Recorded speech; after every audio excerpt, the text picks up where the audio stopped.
Well, hello, everyone. Welcome to another episode of the Weighing In Podcast. I'm joined today by Keto George, the man himself, the legend over there. Where are you at right now? You're in Indiana, right? Or Illinois? Yeah, Illinois.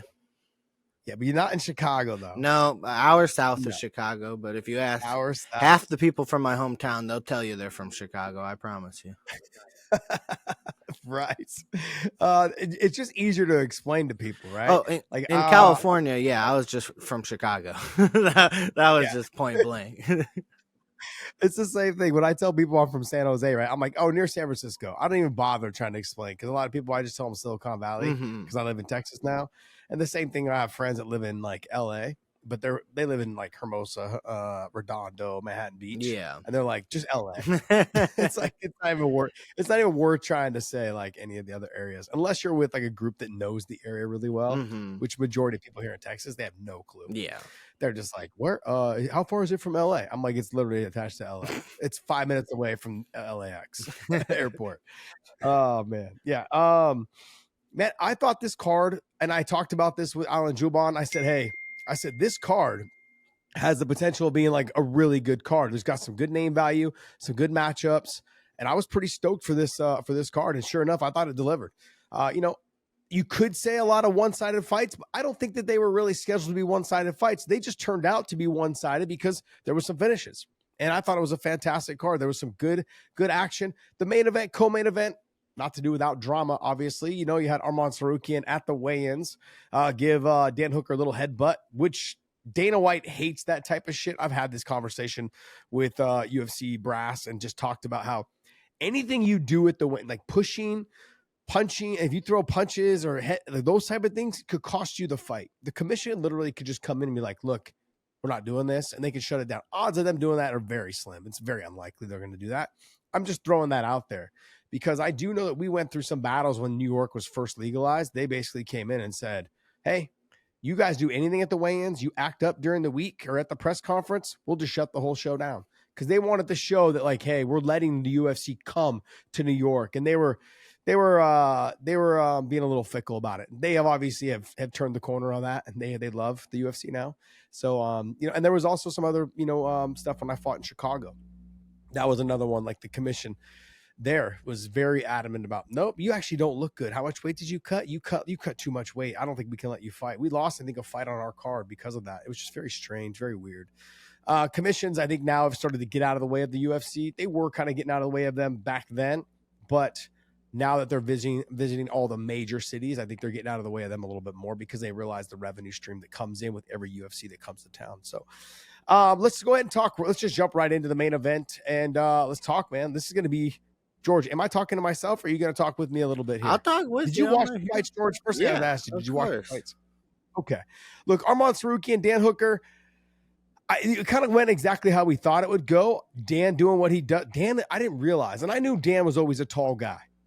But, man, he's enormous. He looks huge standing next to Arman Tsarukyan. Arman's shorter stature, but thicker, short, thick legs, thick back. You can see great wrestling. It just ended up being one of those fights where Dan had no answer for when he hit the ground. I loved how he was chasing the guillotine. If you know you're going to get taken down, threaten the submission, maybe it opens up a scramble. That wasn't the case in this situation. But you could tell they were kind of tight. Arman didn't waste any time. But, man, talk about the sheer athleticism. To literally spin all the way around 360 back into somebody's guard to get out of that guillotine. He was like, I'm going to abandon ship right now. And he was on his side, on his hip. He just spun all the way around with the guillotine on. It was like an alligator. Yeah, exactly. It was good. That's a great analogy there, buddy. And I think it goes along. What kind of, you got a camo sweater on there? Yeah. Like a leafy camo sweater? Mm-hmm. Yeah, it's like the Everglades there, right? The Amazon, right? The Nile. Yeah, Amazon, the Everglades there. Some alligator country right there. It's what you're wearing. The ability that he has, man, the athleticism he has, the balance. If you guys go back and watch some of his fights, he doesn't get enough respect for his straight athleticism. His fight with Gamrot, his fight with Islam when he first came into the UFC, his ability to scramble, his ability to balance on one foot to avoid takedowns was absolutely insane. And just what he was able to do tonight to Dan Hooker. I don't want to say I feel bad for Dan Hooker because this is what we signed up for. But Dan Hooker to me I'm always going to be a fan. A guy that can do what he does and come out there and just he's stuck having to fight the best wrestlers at the top. And so that's very unfortunate for him, because I think it'll avoid him from ever trying to be champ or ever being able to be champion. But I think that no matter what, I've always enjoyed watching him fight. You know, you're going to get the best out of him. You know, he's going to try to lay it all on the line. Just in this situation, not many people have been able to stop Arman Tsarukyan's wrestling. Not Gamrot. Gamrot got taken down several times. Not Islam. Islam got taken down a couple times. Like, he's able to wrestle with the best of them in the division, not just in the division, but I think in the sport. If you go back and you take a look at some of the stuff that went viral with him and Chimaev wrestling, Chimaev's a lot bigger than him. A lot. And this guy could scramble. This guy could move. This guy is a phenomenal wrestler. He's got the mindset, too, of like, hey, I got the machismo, man. I'm the man right now. I believe I can be the champion. I think he had a dominant performance tonight. I think there's no other way for him to go except for him to fight Ilia Topuria. Here's the thing. Does Ilia Topuria then go up and fight Islam? I know that that's a whole other conversation, which I'll probably talk on the live show tomorrow night about. But I just want to go like, does Ilia Topuria jump and avoid Arman Tsarukyan and go right to trying to fight Islam? After all the things he said about Islam jumping to get away from him, does he jump to get away from Arman Tsarukyan to avoid the wrestling fighter? It's just a question to be had. I mean, look, you guys can drop some stuff down in the comments. Let me know what you guys are thinking.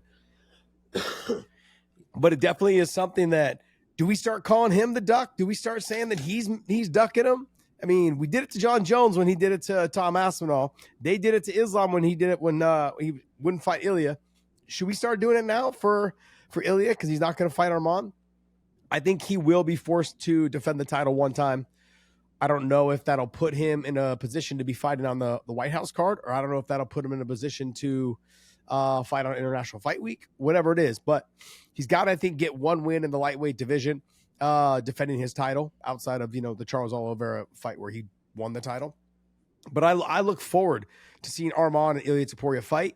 And I also look forward to seeing, Islam fight, another top contender in the 170 pound division. But with Dan Hooker, where do you see Dan Hooker fighting in the light, like in terms of the lightweight division? Who do you see him fighting next? That is a good question. Has he? Let me throw my pick out there first. Okay. And then you go ahead and see if you want to. I want to see him and Max Holloway at 155 pounds. That's the fight I want to see. A BMF title fight? Yeah. If anyone deserves it, I think in the sport, it would be Dan Hooker. He deserves an opportunity to fight for the BMF title. I think he needs to do it, though, coming off of a win. So he needs to get a win and then potentially line that fight up for later on. But I think I would like to see him and Max Holloway. That, to me, seems like it would be a slobber knocker of a fight. Yeah. Off the top of my head, has he fought Benoit Saint-Denis yet? No, he has not. That could be an interesting matchup. I know Benoit's coming off of a win, but that's a name higher in the rankings than what he is now. So why not? Yeah, that's absolutely true. Yeah, I do like that fight. I mean, realistically, I think for Arman Tsarukyan, there's only one way to go, and that is straight to Ilia Topuria. I think he's paid his dues. He's got 2 wins since his back went out. But since that happened, I do like that. Since that happened, he's rounded off 2 wins, and I think they're very impressive wins. I'd like to see how he can do moving forward. So I think you're going to end up seeing that fight, which is a good fight. I think that's the fight they need to make. Does Ilia Topuria end up taking it, or does he try to move up and try to fight Islam next? Ian Garry, Belal Muhammad. There is a lot of controversy already around this fight. I noticed that a lot of the media that was talking about, hey, there should be an eye poke every single time someone gets poked in the eye. There should be a point taken. There should be an eye poke every time someone gets poked in the eye. That made no sense, guys. Sorry. There should be a point taken every time there's somebody gets poked in the eye. It makes it very difficult to do that in a 3-round fight. And I know it doesn't mean that it's any less important because someone did get affected by the eye poke. It literally would have changed the outcome of this fight. So when I think the same media that was complaining about it, they were kind of quiet tonight. They were like, hey, like this is the way it kind of goes. Like Ian Garry Machado, like basically dominates the fight. I mean, it ends up being if you end up taking a point, 2 points, not 1 every time, because I've heard the top media people, talking about this. And look, I'm not digging on the media. I'm just simply saying that's a reason why. And I've talked to Andy Foster. I've talked to other commissioners about this. there are some bigger voices than my own. There are some bigger voices in this sport, and they want changes done to the eye poke rule and to the foul rules, which I would agree with. Okay. The eye poke rule to me, though, is very accidental. Your natural reaction is to put your palms out there. We do it in our bigger gloves when we spar. And if you're a media guy, you guys would never know that because you guys don't spar. And I'm not trying, and like I said, this is not a dig on you guys whatsoever. It's just that you guys have a job to write these things. I'm trying to inform you guys and let you guys know. It is common for boxers. You see boxers in real boxing matches. Okay, they parry punches with their glove open. That's how fighters do it. MMA guys do it with our hands open. We also reach out. Boxers also reach out as well, but they do it with their palms open. It's just that their gloves are covered at the end. There'd probably be a lot more eye pokes if boxers didn't have gloves that covered over the tips. I would imagine there'd be a ton of them. If you guys recall back in like, I don't know, it was like the 50s or 60s, maybe even it was later than that, maybe in the 70s, you know, they didn't have the thumb tag that attached the boxing glove from the thumb to the hand because a lot of pro boxers would actually try to thumb you in the eye. And they eventually put a little, it's not a string. It's more like a piece of rope, you know, or like a thicker piece of like a tow rope piece. It's a little thick piece that goes right between your thumb that connects it to your knuckle piece, like kind of that front part of your knuckle. It attaches it to there where you would normally keep your thumb. And then the eye pokes or the thumbing pretty much went down drastically after they did that because a lot of boxers would open their thumb and try and jab you in the eye, and they called it thumbing. That was taken away. In this case, we can't do that because of the wrestling and the grappling. So there was a lot of talk about like, hey, we should take points every single time. This fight looks a lot different if we take points every single time. There was an eye poke in the first, changes the dynamic of the fight. Eye poke in the second, changes the dynamic of the fight. I haven't seen the scorecards, okay? And I know that it was, I believe I saw it was a 30-27 on two cards and a 29-28 on one. Yeah. Okay. So it ends up being a split decision. I mean, you break it down like he won by the majority anyways. And we move on. Like this changes how this fight would have been scored, and potentially it ends up being a draw or Belal ends up winning. So this is where I guess I'm going with this is that we've got to be very careful because it is accidental. Now, for me, I think there needs to be more penalties for fence grabbing, for grabbing the top of the fence, for grabbing the fence, for putting your toes in the fence. I mean, I'm not big on like the toe thing doesn't bother me as much, you know, because I think it just doesn't. It's just more dangerous for the fighter. They're going to lose a pinky toe in that thing, you know? It doesn't bother me, but the fence grabbing, you can grab it down low and it stops people from lifting you. You can grab it up high. It stops people from taking you down. You can grab it mid fence. You can grab it anywhere. You know, grabbing it with your toes, you're really just trying to, you can actually use your toes to help catapult you and move you over somebody or like push off the fence a little bit more and get more grip into it. I understand that. I look at the importance of all of these, and it's very difficult. It's very difficult to say how we should do it without affecting the outcomes of the fights.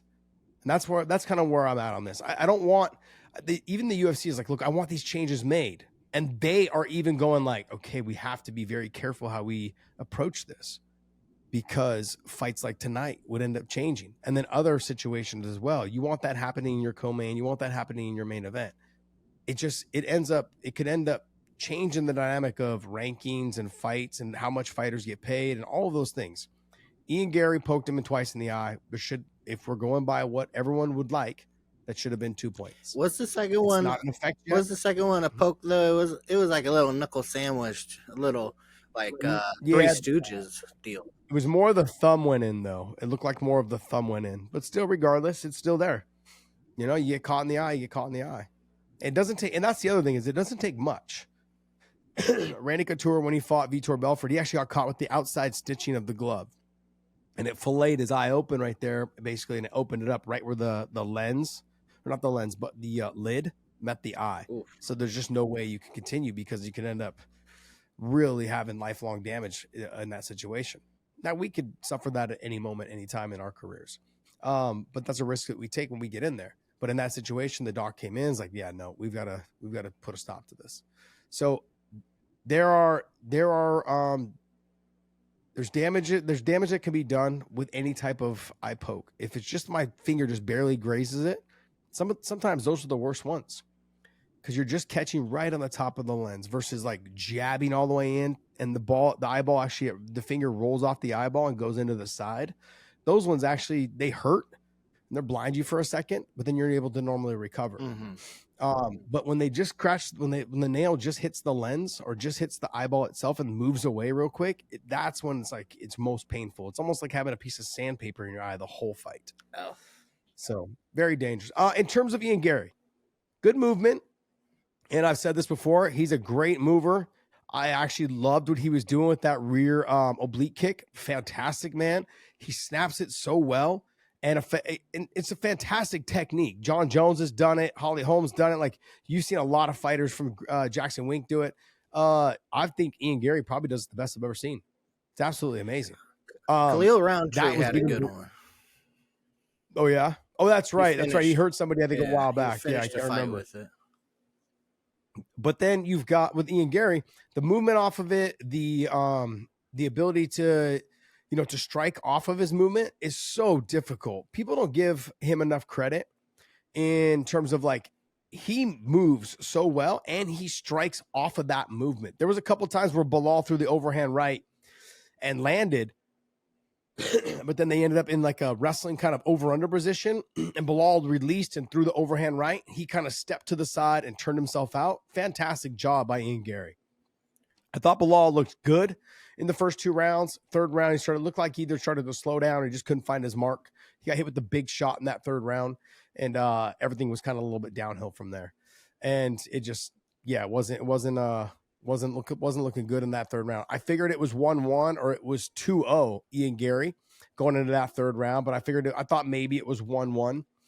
But overall, Belal just a little bit one step behind. He landed some good shots throughout the first 2 rounds. Couldn't find the mark in the 3rd. Very tough fight. Look, I think I even talked about this with Alan Jobon. I said, hey, in a 3-round fight, it's going to be very difficult for Belal to win. I was leaning towards Belal because I thought he'd be able to get the takedowns. But honestly, in a 3-round fight, the movement, the activity of Ian Garry, he's a tough fight for anybody in a 3-round fight. He's clean, crisp with his striking. There's not a lot of wasted movement. He's 6'3", 6'4", very difficult to get in deep enough to lift and take him down. Belal had a hard time. He wasn't able to get takedowns. You want to know why? Because every time he got to the single, you got to lift that guy a little bit or you got to snap him down. And it's very difficult to snap down those tall, long guys or lift them to get them off of their toes. So I thought Belal did a fantastic job getting in. He just wasn't able to finish the takedowns. And Ian Garry, to his credit, did a great job defending the takedowns. Absolutely great job. Do I think he deserved the title shot? No. I mean, he's, I just don't. It's not quite there. There's other guys I think that are more deserving. He's got a loss. 2 other guys don't, that are ahead of him. And those guys I think are very capable and ready to fight. You got Shavkat that's ahead of him. Maybe not ahead of him now. I don't know where Shavkat will be. He probably won't be. I wonder how much credit they'll give the win. Does Morales move up ahead of Ian Garry and stay ahead of Ian Garry because he is undefeated? Does Shavkat, because Shavkat's got a win over Ian Garry, does he stay ahead of Ian Garry? Beating Belal, does that catapult him in front? We're going to find out how this all shakes out. I couldn't get my UFC rankings to open. Didn't matter anyways. They won't put these rankings up till Monday. Yeah. But you want me to read them off for you? You want me to read the rankings off for you? Yeah, I think it's Belal. It's JDM 1, Belal 2, oh, that's right. Michael Morales 3, Shavkat 4, Carlos Prates 5, and then Ian was 6. Yeah. So he beats Belal, but Shavkat's got a win over Ian Garry. So I don't know if they're going to put Ian Garry ahead of Shavkat. I mean, that was Shavkat's last fight. And I know the inactivity. I understand where people are saying. I'm not trying to pick who should be where. The UFC will definitely settle that. But in this situation, it's going to end up being, I think it's going to end up being JDM, probably either Morales or Shavkat, somewhere in that mix. I would say maybe Morales. And then you got probably Shavkat and then Ian Garry. Ian Garry's not going to move too much. And then you put Ian Garry, and you put Belal behind him. It'll be JDM first. That's what it'll be. It'll be JDM. Then I think it'll be either Morales or Shavkat, then Shavkat, and then or Morales in 2 and 3. And then you'll have Ian Garry at number 4. I don't think he'll jump all the way up to number 1 or number 2. I don't see that happening. The performance was good, but he didn't finish him, didn't drop him, didn't knock him out, didn't have any of those things that really captivates the UFC. And that's kind of what they're looking for a stamp name. Morales just knocked somebody out, the number 2 guy in Sean Brady. So he won't be ranked ahead of Sean Brady. At least I wouldn't think. And that's Morales. And then Shavkat, has already beaten Ian Garry. So I don't think he'll be ranked ahead of him. So I don't think so. We'll find out, though. That's why we have the rankings, and we'll find out probably on Monday or Tuesday. Oezdemir versus Menifield. What can I say, man? Just an absolutely dominant job. He pushed Menifield's back foot to the fence. Menifield just under pressure, couldn't escape it.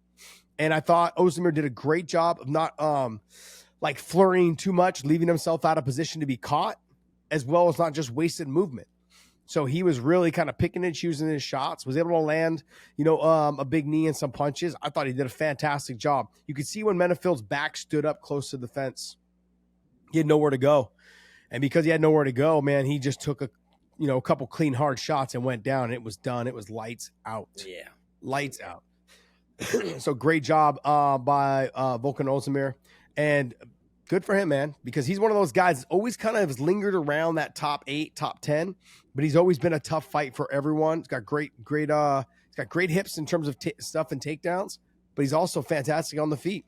He's just been in so many battles. Like if he gets caught, if he ends up fighting a good stand-up guy and he ends up getting caught, he sometimes will go out. Chin's getting a little bit, I don't want to say questionable, but it's getting there because he is getting a little bit older.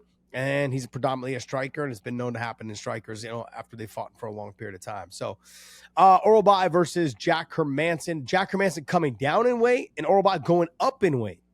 I put out a little tweet, and I basically said, anytime you have a fighter, and look, I'm not painting a broad brush. I'm just simply saying that if you take a look at just what has been going on at the highest level of competition, and I put out a tweet saying this, or an X, whatever you want to call it. I said, Tuesday Dillashaw goes down to 125, loses to Henry Cejudo. Anthony Pettis goes down from 55 to 45, loses. Dan Hooker, I don't know how the hell he ever made the weight. He goes from 55 to 45, loses. Guys that have come up and had success. Max Holloway, up at 55, success. Islam just goes up to 70. Great success, yeah, great success. I mean, I think that we have seen enough. And I'm just using those just real quick so I can name off a couple more if you guys would like. But the information is there. I think if we did the stats on this, guys that are going up in weight are having more success than the ones coming down. I mean, not tonight. I loved watching Horiguchi back inside the UFC cage. I loved just seeing him back in the cage. He's been off for a while. But he was fighting my boy, man, Ulanbekov. And Ulanbekov is a great fighter, really good fighter, but you could take a look at him and go, hey, you're huge for 125. You're enormous. Maybe think about 35. Maybe. Because after round 1.5, it was actually pretty much after round 1. And that's when fatigue sets in. The weight cut, I think, is getting to him. He gets all the way down.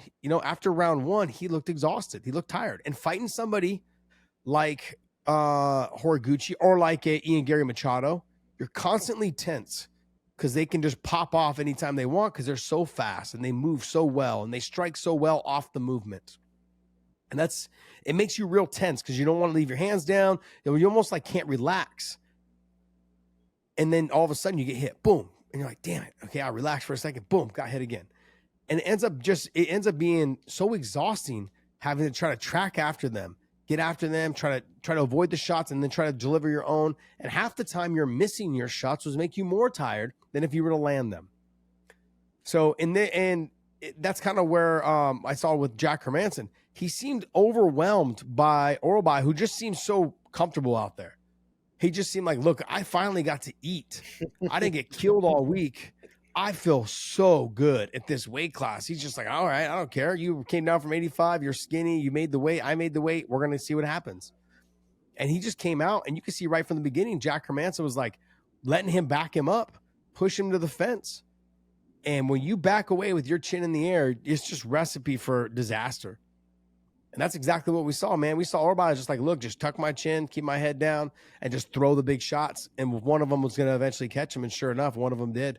Jack Hermansson was out. Oh, yeah. I mean, they showed an aerial shot of him, and his eyes were rolled back one direction and the other. He was out. It was glossed over. One eye was looking at the camera, and the other eye was looking, the other direction, man. It was nasty. That was a nasty knockout. I don't know what they'll do with him from here. Look, what's also more difficult from a 185-pounder is going down in weight and having to deal with the speed of those guys at 70. And for a guy coming up from 55, he's used to dealing with the speed of those guys. So when he saw you laboring to throw your combinations, what I mean by laboring is like they were coming out slow, chin in the air. He saw everything. He could decipher through it all. He could see like, man, this guy's throwing slow. His chin's in the air. He's backing away. He's actually punching going backwards, which is definitely another sign of just recipe for disaster. And Orolbai just let it go. He knows you had no power going backwards. You're trying to throw going backwards, and he just let it, and it caught, and it landed, and it was absolutely fantastic. I was like, holy cow. Holy cow. I'm pretty sure Orolbai is a lawyer. I think he got his like law degree. I think that was news topic at one point in time. Isn't that crazy? That's insane. Yeah, I mean. I don't care where you're a lawyer at, whatever country. Like, it's probably very difficult everywhere. I would imagine. So, Waldo Cortes-Acosta versus Gaziev, man. I guess anytime you're gonna watch Cortes-Acosta, it's gonna just throw down some money for him to win by knockout. Just do it. I mean, I would just throw down $50. Be like, hey man, if he wins by when he wins, he pretty much wins by knockout. Let it go. He's so explosive. And he touches you, people go to sleep. Throwing and I thought, exactly, yeah, fast, and they get there quick and they land right on the button. Gaziev, I thought, was doing well in the first like 20 seconds. I also heard the commentary saying, like, yeah, he's moving his head. That looks good. And I was thinking the same thing. I'm like, for a heavyweight, he's moving his head offline, doing a pretty good job. Then he got into those slugfest against the fence. That was it, man. Like, when guys are fresh, that's why I'm surprised. If you're a heavyweight cornerman, I'm gonna say, hey, especially if Gaziev has a little bit of wrestling, like, get in there and rest a little bit. Snatch the single, make him slow him down, wear on him a little bit. You're the bigger body frame. Cortes-Acosta is he's not super tall. Yeah. Gaziev's big for the weight. I'm like, damn, okay, go out there and hang on him a little bit. Wear on him a little bit. Just punch yourself right to the clinch. Make him work from there. Slow his arms down. Slow his explosiveness down. And that's not what he did. He came out, went right to trading, went right to I was like, man, what are you doing? You hit him. Good. Now press him to the fence. Close the distance. No, we don't want to be in this punching range. No. And then back. I was like, oh, got caught. But I thought overall, Cortes-Acosta, the guy is super active. Very, very rarely do you see heavyweights this active. And so the fact that he's willing to be as active as he is, the UFC is slurping this up, man. Oh, yeah. They love this type of stuff. They're like, oh, we want a heavyweight that wants to fight all the time? Hell yeah. Too bad there's barely any heavyweights worth fighting him, That's the only bad part of it.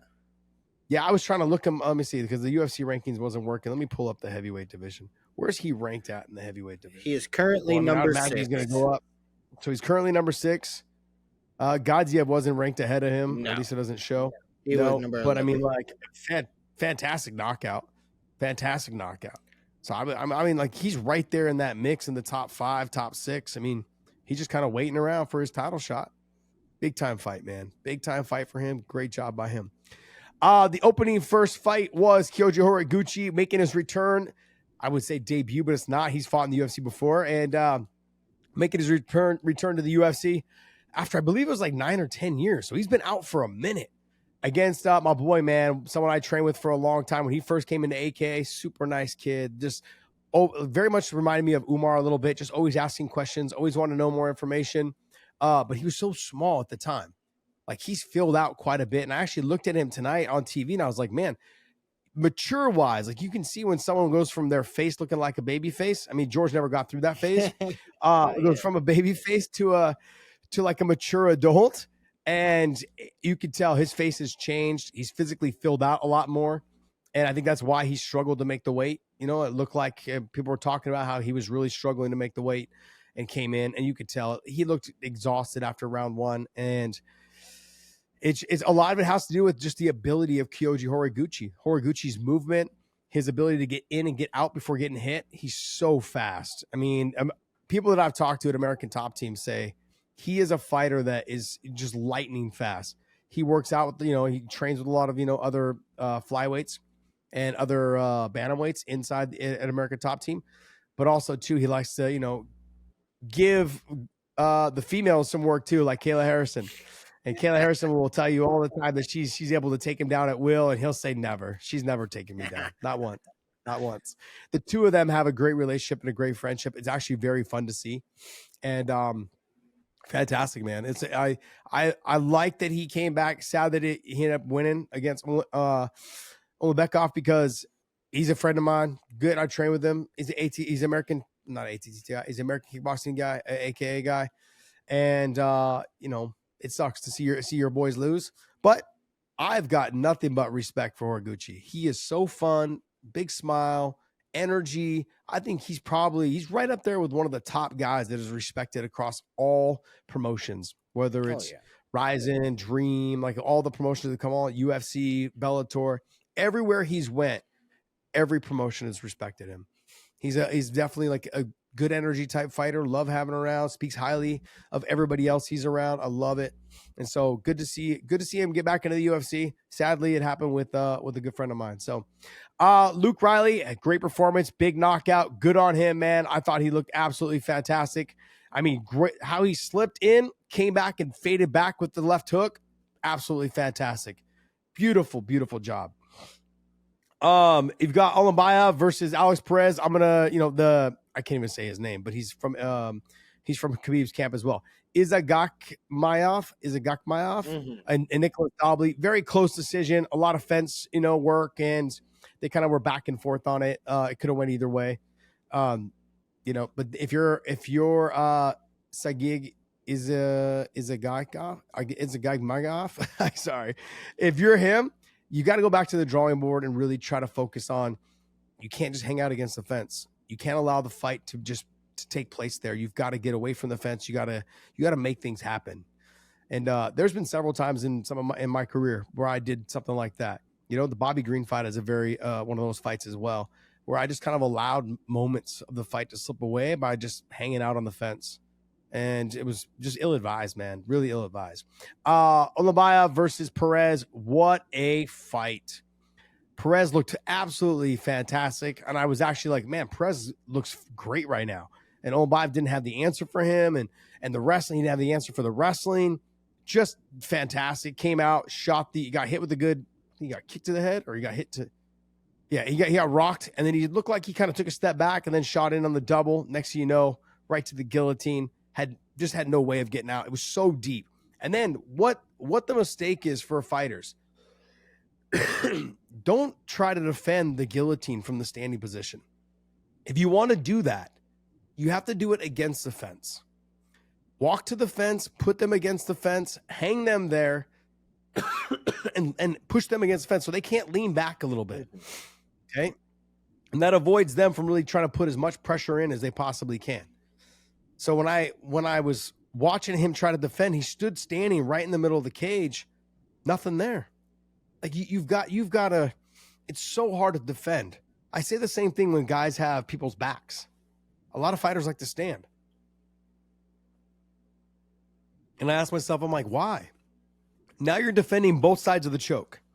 If I'm on your back standing, you can choke me here and you can choke me here. Now I've got to defend. Now if I just fall down to one side, the side that you feel most comfortable normally defending, and get wrist control. So while I'm standing, get wrist control on one, and then fall to that side, and then take that arm over your head and start to escape.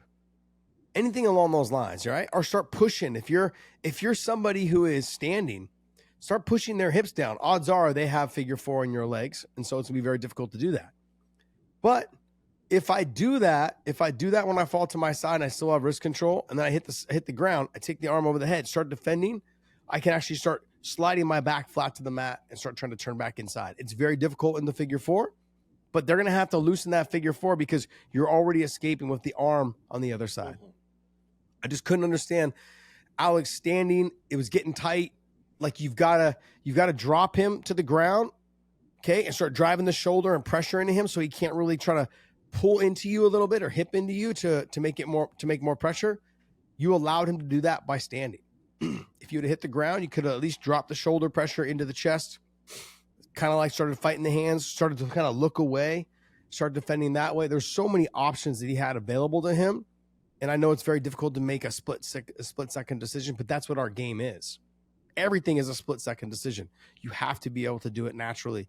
And in this situation, he didn't, end up costing him the fight. Very, very frustrating, I think. But I thought it was a good fight, shaping up to be a good fight at that moment.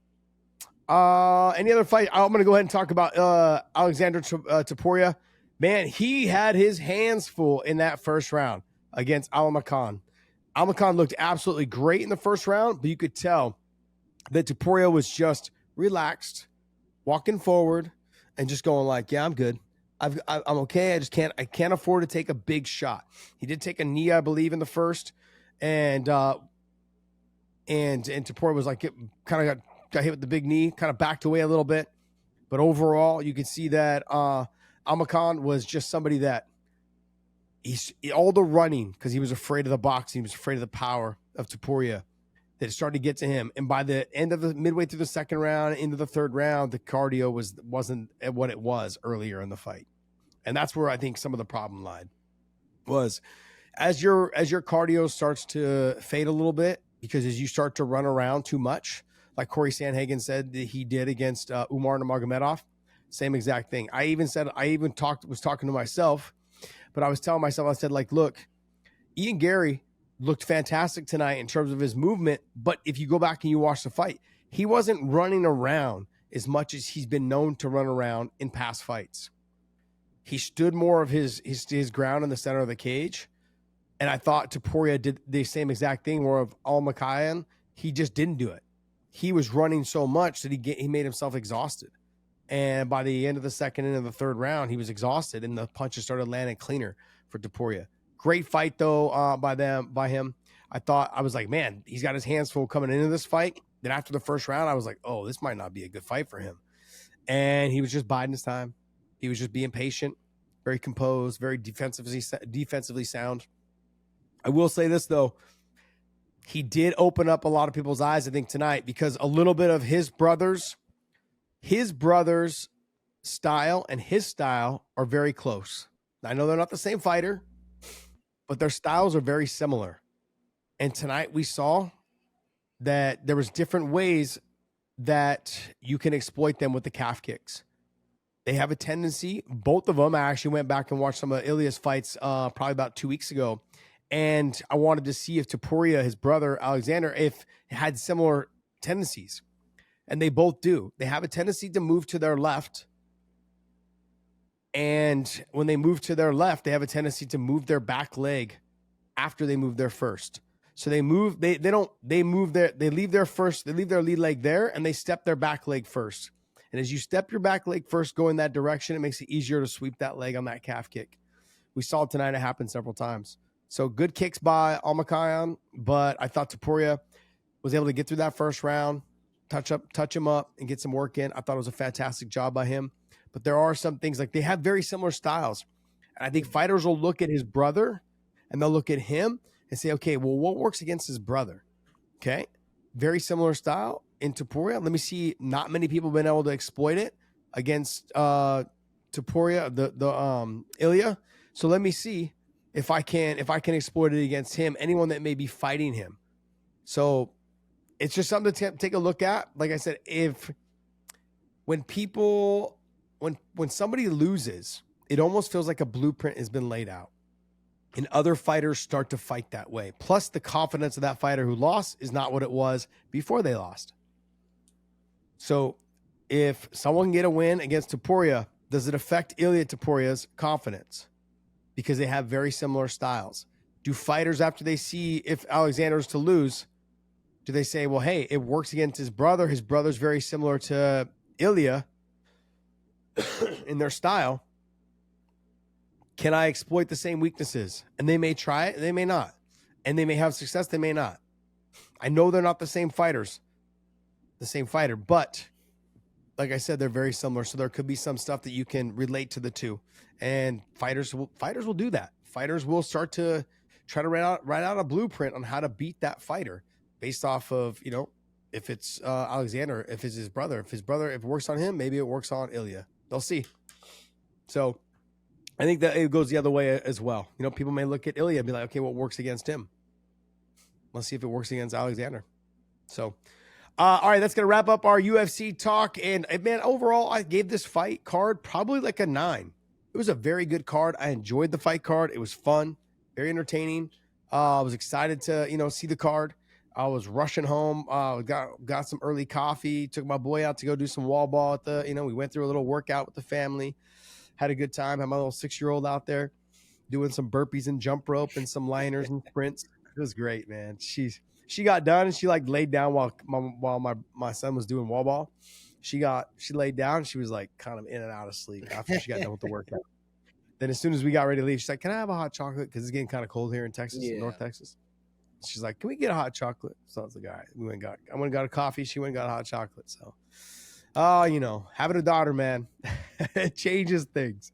All right. So, George, you got some news for us, my man? Yes, I do. So we got a couple big, interesting things in the news cycle. I know we've been putting out a lot of content. I just want to say thank you guys for watching it all. Keep on watching all the lives. Tune in Tuesdays at, 9? Tuesdays at 9? It's 9:30. Yeah, it's 9:30 Eastern time, 8:30 Central time, and 6:30 Pacific Standard Time. Everyone tune in. Everyone go make fun of Angelo in the comments. Don't do that. Just kidding. But do come and comment. Thank you guys for watching. My first news article for today, we got Dana White revealing some interesting stuff about Francis Ngannou and his behavior in the UFC offices. He called Francis, and I quote, a bad guy, and told 2 different stories where one, Francis came in and demanded a private plane to Paris before his first fight with Stipe. And then he also told a story of when Francis physically put his hands on Dana White when he was upset about not getting the $50K bonus. Do you think this is just Dana White embellishment, or do you think this is genuinely what happened? I don't know, man. Look, everything I've ever heard about Francis Ngannou has been that he's a good guy. I will say this, though, is that money and hardships or, expectations based on your hard work and your talent, it can make people do wild shit. Fighters have, I did all the hard work. I got a knockout. Doesn't mean you're going to get the 50K. I think in the heavyweight division, they expect it, I think, more so because they're heavyweights. Heavyweights get the Dana White privilege, man, more so than anybody. It's wild. And I've said this forever. I think it's so weird to me that if you go through and I think you look at all the times fighters that had they were the main event or the co-main event and they didn't perform well and they still got the bonus, and you saw the prelim fighters do a highlight reel knockout or hit a flying submission or hit some fantastic transition to a submission, and they didn't get the bonus. I mean, they probably got bonused up at home, but they didn't get the official bonus. Yeah. And it happens all the time, man. It happens all the time. So, yeah, it's why look. I don't know. I only know Francis through passing. Said hi to him, talked to him a little bit, literally maybe in all through my years in passing with him, I've talked to him for maybe 5 minutes. Mm-hmm. That's it. That's So I really don't have much to say. Everybody I've ever talked to them about him, they said he's great. He's fantastic, great guy, super nice guy. Everyone that over at Extreme Tours has ever worked with him said he's fantastic. Eric Nixick, his coach, fantastic. I mean, everybody. Big John's a huge fan of Francis Ngannou. So he's a fantastic person. But like I said, money, expectations of money, and expectations of your hard work being paid off, it can make people do some wild stuff. Make people do wild stuff. They expect, I put in all this work, I did all this. Well, everyone else does too. I mean, you expect the 50K and you don't get it. Money drives people nuts, man. It's very unfortunate that we put money on such a high pedestal. I never have. I grew up poor, and I just expected that I'll always be poor. I've been able to do pretty well for myself. It's just a matter of like I don't put money as a priority. I never have. And I can't live my life that way. Other people can. And I respect them for it. They do what they want. I don't know if that's the situation, but look, if it is true, doesn't matter who you are, you shouldn't touch him. You shouldn't touch Dana White. I don't care if it was Lorenzo Fertitta. I don't care if it was anybody. I don't care if it was Sean Shelby. I don't care if it was the ref down the hall. You shouldn't touch him. Just, if you can't do it with your words, you can't say, like, I went through a life of fighting in the streets, fighting, all the time. I lost a lot of things because of my temper, because of my attitude, because of things that I've said, things that I've done, and being young and dumb, it definitely cost me. I think in this situation, Francis, in the heated moment, just like, hey man, like I want some respect put on my name in this promotion. And I'm sorry, but as a promoter, you're probably not going to get it. If you're as a fighter, you're not going to get it from the promoter. His job is to focus on the fights in terms of promoting the fights. Your job is to go out there and win. Let everything else settle itself. So I hope, I don't know. If it's not true, then, I mean, Francis can come back and fire back. But Francis hasn't said anything about it. It's been a couple days. So leads me to believe that it's probably true. Next, what else you got for us, George? All right, so we got some news from the PFL for a February 7th main event for the road to Dubai. They're going to have Usman Nurmagomedov face off against Alfie Davis. What do you think about this matchup? I mean, it's a good matchup. I mean, like, there's no other place for them to go. Alfie Davis just won their last PFL tournament. He's their PFL champion, like PFL tournament champion. And Usman Nurmagomedov is their PFL champion. They're getting rid of the PFL tournament champions, or tournament period. And they're going to just have the best fighters they have fight the best fighters they have. Like it should be. And so, exactly how it should be. I don't know what took them so long to realize this. And I think it's great. This is going to be a tough fight, I think, for Usman on the feet, but I don't think he's going to look to stand very much. I don't think Alfie Davis has a lot for him on the ground. I think, with Rabadanov, Gadzhi Rabadanov is a shorter stature guy, explosive, got big power in his hands, and he can wrestle. He just had a hard time with, I think, the physical size of Alfie Davis. Alfie Davis is a pretty big lightweight. Usman is a huge lightweight, enormous. I can't even believe he makes the weight. I was just with him in Jersey, and I was like, stood next to him and watching him, watching him a little bit train and seeing there's videos of him on training too. He's huge. He's training with guys that are 180 pounds. He looks like he's the same. He's 180, 85 pounds easily. He's super athletic, super explosive. And he fights with a sense of confidence and swagger about him that I don't think he doesn't even realize. He could be, I don't want to say he could be so much better, but I'm saying, like, he hasn't even scratched the surface of how good he can be. He's still young. He's 27 years old or 26 years old, going like, oh, I'm just out here having fun. He doesn't even realize how good he could be or how good he will be if he keeps pushing hard. It's wild to me. And so, and I'm not gassing him up, guys. He's just good. And I thought he proved it in the second Paul Hughes fight. Paul Hughes, to me, is absolutely fantastic. That kid is freaking good. We're going to probably see a number 3 in that fight because I don't think anyone in the PFL can beat Paul Hughes. The fight that I want to see is I want to see Rabadanov versus Paul Hughes because both of them like to box. That would be good. That'd be a great fight. And Rabadanov's got good wrestling, but not to the wrestling like the wrestling may get him down, may not get him down. But I think Rabadanov and him would be a fantastic fight. The two of them getting after it in boxing, a little bit of wrestling involved. And Paul Hughes has proven he's not the easiest guy to take down. So I think that'll be a great fight. If you see Paul Hughes and Rabadanov and you got Alfie Davis and Usman on that card, I think it'll be fantastic. So good fight. Looking forward to it. Alfie's got his work cut out for him, man. It's going to be sprawling and brawling. And he's got to pull the trigger on the feet. Otherwise, Usman, with the length of him and the reach of him and how fast he is, he's going to be the faster fighter and the longer fighter. But Alfie's got them tricks up the sleeve. You know, the Taekwondo style, stand-up, kickboxing, axe kicks, all that stuff. So those are things that Usman's going to have to be prepared for. What else? Well, before we move on, I heard you say in the interviews that Usman is a funny guy.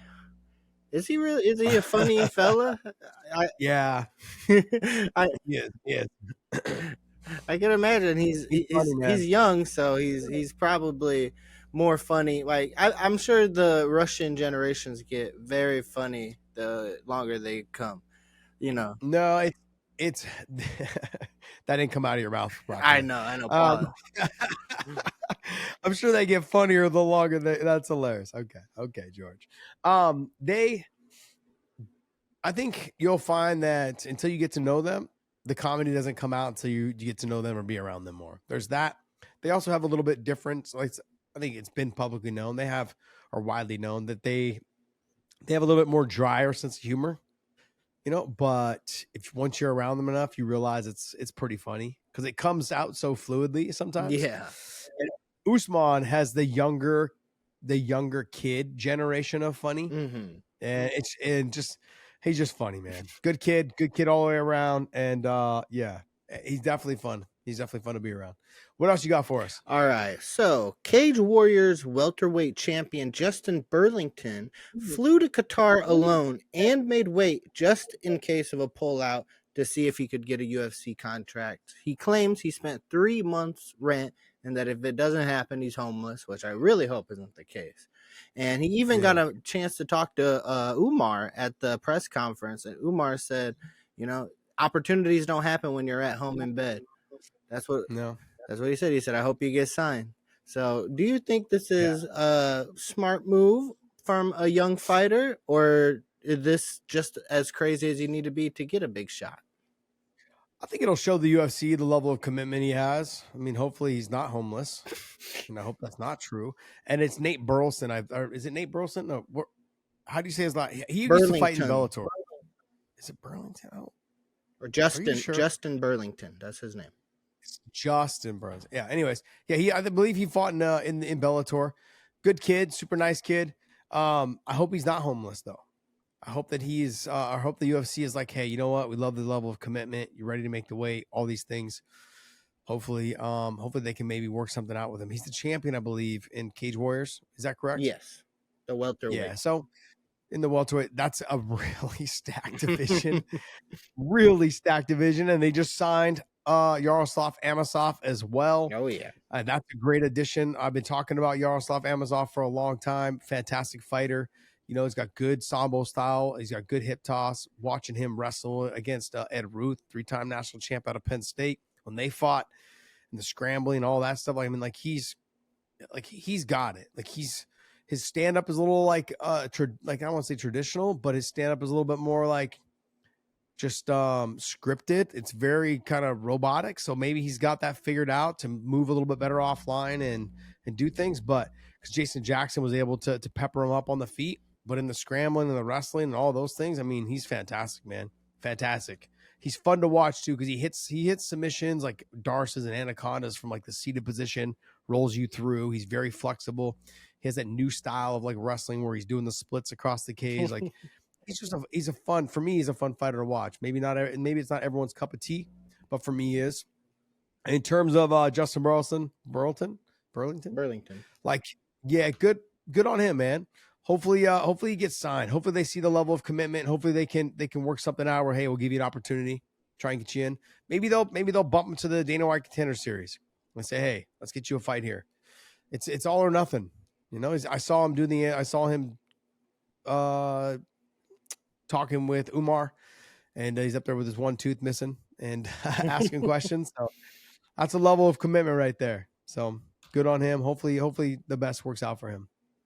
Another free agent right now that is not signed, who just became a vacant champion after, I believe, 12 years, is Verhoeven. I had to Google how to enunciate it. I did do a little due diligence, but Rico Van Hooven, right? Yeah. It's Rico Van Hooven. Yeah. Do you think he could be an interesting case to come over, or does he need to actually prove himself a little more in MMA?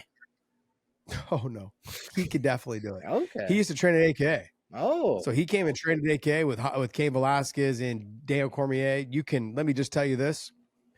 He's got a little bit of wrestling already in him. Okay. He's very explosive. Now, look, this was 8 years ago or so.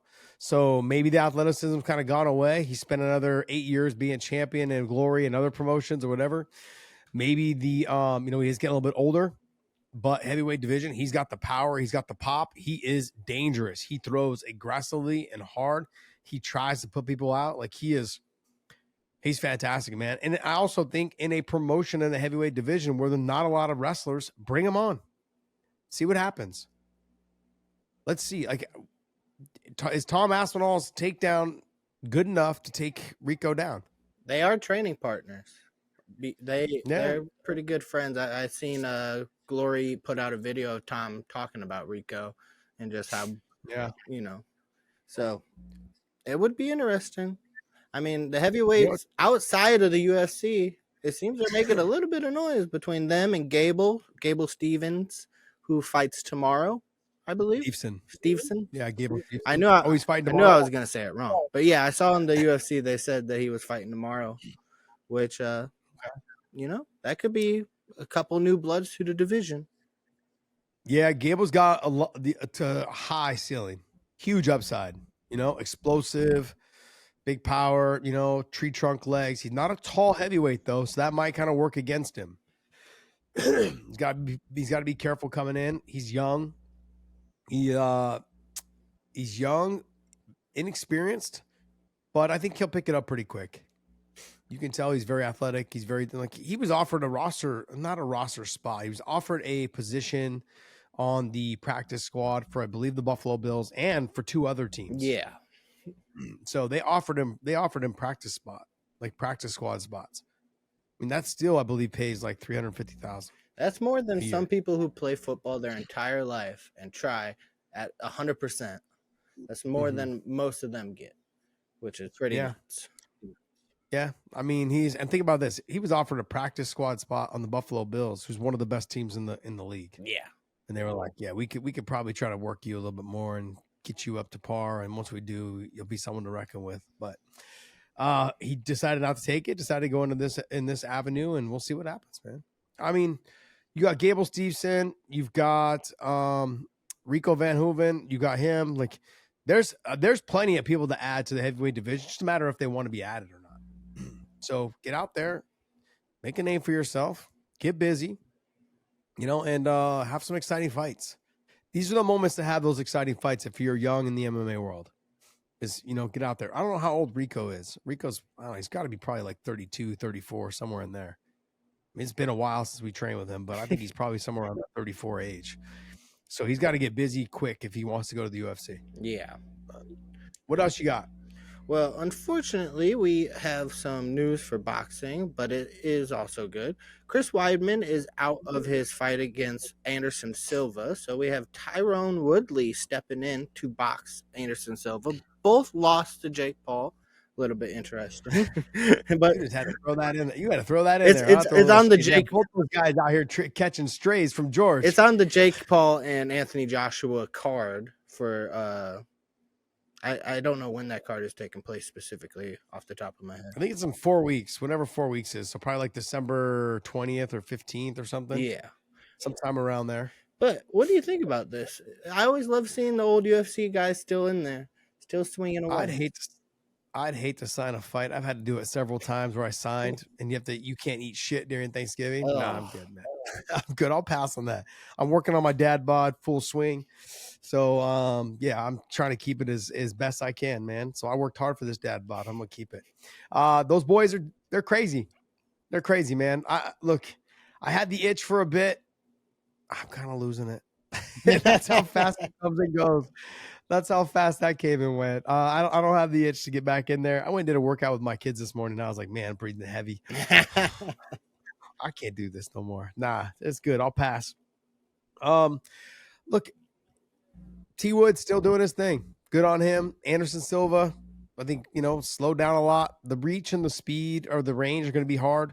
T Wood's probably going to be the faster fighter, but Anderson's going to be the longer fighter. I also think Anderson's a lot better boxer than T Wood, but I think T Wood's got more power.